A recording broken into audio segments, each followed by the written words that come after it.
Hey, this is Joe coming to you on August 23rd, 2024 with the Daily Word for Men. And the word for August 23rd is caring.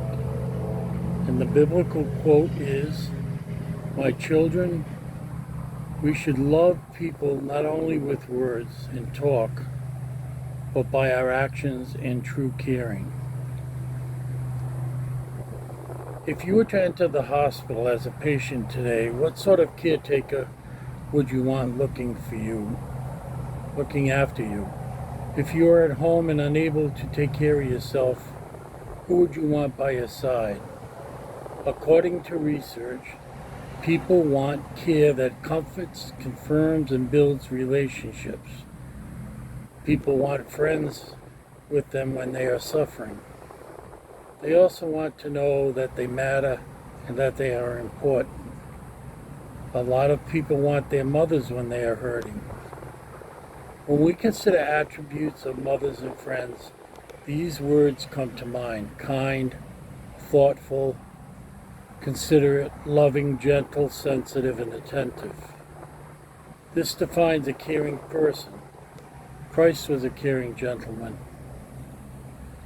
He loved those around him. He helped those in need, healed many, and grieved with those who grieved. He was an example of a truly caring friend. Now, I do have about 25 years experience of working with patients in a hospital and when I was training in a home, in their own home care. And I can tell you this is very true.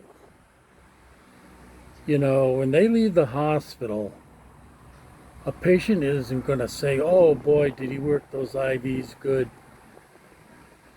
Did he really adjusted that good?" They're going to think of all the extra things you did, how you asked them if they were in pain, how you weren't dismissive of anything that they said to you. I had one guy,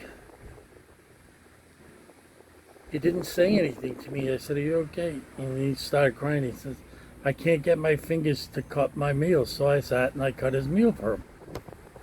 And he was very appreciative of that. It's what and how you do things for people that are remembered, not machines. I know that for a fact. And when it speaks of caring is a very positive thing.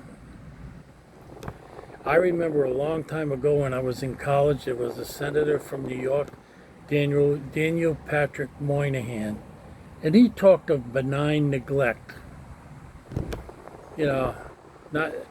Not hurting people, but not doing anything to help them. And I think of a biblical comparison. I think of Lazarus, the poor man, who sat outside the rich man's house, eating scraps of food with the dogs. This guy did not intentionally harm Lazarus. He just neglected him, never forged a relationship with him, even though he was right outside his gates. Maybe wasn't even aware that he was there, never looked, never cared to look. And Lazarus died, and he died. And he begged God for Lazarus just to touch some waters to his lips. So we can't sit back and say, "No, I don't treat them wrong." As it says, it's action. You've got to do something, and you've got to truly care, not just give them sort of a cursory consideration. And this is my true belief, and why I try to be active for the Lord in helping people, whatever form that may take. You may just visit someone that's sick. In this community that I live in, we have a group that visit sick people here. You know, maybe they're not bedridden, but they just like someone to watch television with them. When I lived in Rhode Island, the church I went to, there was a former state police chief. And I got a call from one of the ministers there, and he said, "Would you go visit him?" I said, "Yeah, sure." He says, he is surrounded by women all day, every day, taking care of them. And he would just like to sit and watch a football game with another guy and just enjoy it. And his wife will be out and they'll come back after the game's over. So I went and did that, and he had a great time. We had a great time. And so it doesn't take much. It takes your time.